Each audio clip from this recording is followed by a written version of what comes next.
doing a good job. Let's take a look at this. Adding of people responsibilities. That's the main point. When you become a first-time manager, you're going to start having people underneath you. And you're going to have to direct the flow of their work and the projects that they have to take on. Look at judgment. These are functional business managers. If you remember in the management class also, we talked about responsibilities of managers. First-line managers, mid-level managers, top-level managers. Think about when you get to this piece of being a functional business manager, the company's looking for your personal judgment to make decisions. They want you to be able to analyze a situation and think right off the top, again, using these thinking and problem-solving skills. One of the key things you don't want to do is run to your manager, who's above you, and always ask for help or questions. Quite naturally, your manager is there to help you and to guide you, but they're not there to think for you. So using your own sense of judgment is a key piece that you're going to need to utilize. And then let's look at this. Focus your skills on people skills, business, and influence. This is where the judgment comes in. Next area, leadership. Many of you may have actually been a director at a company or had some type of position where you were directing projects. Once you get to this area of leadership, you want to focus your skills on strategic thinking. Strategic thinking, cross-functional influence, role modeling, and out-of-the-box results. This is my favorite piece. Because if you can think outside of the box and come up with something new and different that can help the organization, then you are truly leading and contributing to this organization. That's the right place for you to be. That's a career you can grow in. Always think outside of the box. A good way for you to start practicing that is in even projects you work on now in graduate school. Don't always try to come up with the most simplistic and easy method. Try to find something that's new, creative, innovative, different. Okay? Think outside the box. Final one is diversification. These tend to be general managers, individuals who handle maybe a whole team. When you get to this point, you're running most of the show. Here's the influence. Focus your skills on impactful strategies, corporate cultural change agents. Generalists, you want to start making big things happen. One of the things I want to emphasize in this piece is the word change agent. Think about that. Write it down. Change agent. Anyone who can come into an organization and look at problems and say, this needs to be done differently. I see what the problems are, and I need to come in and start from the ground up and start changing. It's not the best position to be in, because what did we say in the beginning? Change is difficult. People don't like to embrace change. But if you can come in and make effective changes that will help your organization grow from the bottom up, then you're ready to be in a general management position. So, does success equal management? We've talked about different levels of management. Does management equal success? Once you get to that level, does that mean you're now successful?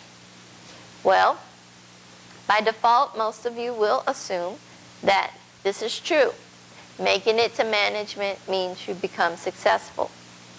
Let's look at this in the middle. When you lack a definition of success for yourself, you will use the default definition, which may not be the right one for you. What happens if you're climbing the ladder of success only to find out that you were climbing on the wrong wall? This is a saying by Stephen Covey. So what wall are you climbing? What actually defines your level of success? Are you running behind the Mercedes? Are you running behind the big house? Are you running behind the title? Are you running behind the status? Are you truly looking for the area you can excel in order to build yourself in a top career? Final area to cover is breadth and depth. The breadth is when you start your career in one function. Bottom line here is that you're going to move from various roles in an organization. The idea here is that you're going to learn a number of different jobs. Think about the banking industry. Some people have gone into being managers at banks. You actually rotate. Most banks will put you on a rotation schedule where you learn the entire bank and all of the functions within it. That's an example of a breadth of knowledge, because you're not just going in and learning one area. You're learning various components. The next piece is depth. When you think about depth, notice the line here. It's going straight up. That means that you've become a specialist. You're actually good in one area. You may have been a marketing assistant, a marketing supervisor. You may have become a marketing director, then a marketing executive director. You're moving up in depth. You're a specialist in marketing. This is the difference versus breadth. You were once a retail supervisor, then you went into management area, then you went into the marketing, then you went into the financial accounting department. Do you see the difference there? Functional, one way. Breadth, several different areas. Which one is best for you? Do you want to learn the whole business, or do you want to become a specialist in one field? Breadth versus depth. Both are viable paths up the corporate ladder. You can choose any one of them. You can decide to take a breadth of knowledge or a depth of knowledge with you. But as you go higher, you still need a few things. You still need the people skills, you still need the sales skills, you still need the critical thinking skills, and the problem-solving skills that we talked about before. Do you have a choice? As a foreign student, should you remain in the U.S., or should you consider to work back in your country and return there? I'm going to go very quickly. I won't go through the details of this, but each of these have three options. That question has three options. The first one says, choosing to stay in the U.S. for a long time. First of all, the rewards can be great for staying in the U.S., but there are also pains and heartaches that go with it. The decisions to stay in America may mean personal change and sacrifices. It also may require cultural acculturation. This means learning new values while keeping your own values. This tends to be very difficult for some individuals. They like the idea of staying in America, making more money. However, it's very difficult for them because the culture here is different from their own. And so you end up sacrificing some of your own culture in order to stay. You have to give up something in order to get something. And as most of you know, anywhere you go, culture is not right or wrong. It's just different. Look at option 2, choosing to go back to your country.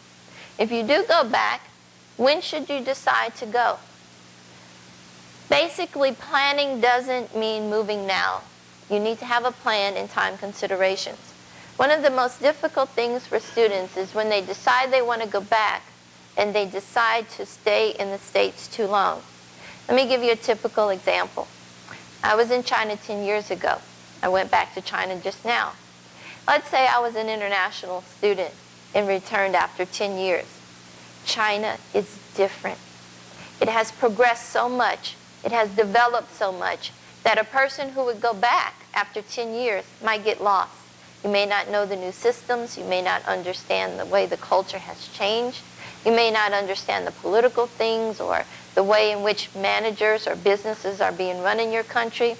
A lot of times if you wait, and this is just my rule of thumb, but if you wait past 4 to 5 years and you go back, you're going into a different system back in your country. And I think most of you could probably attest to that.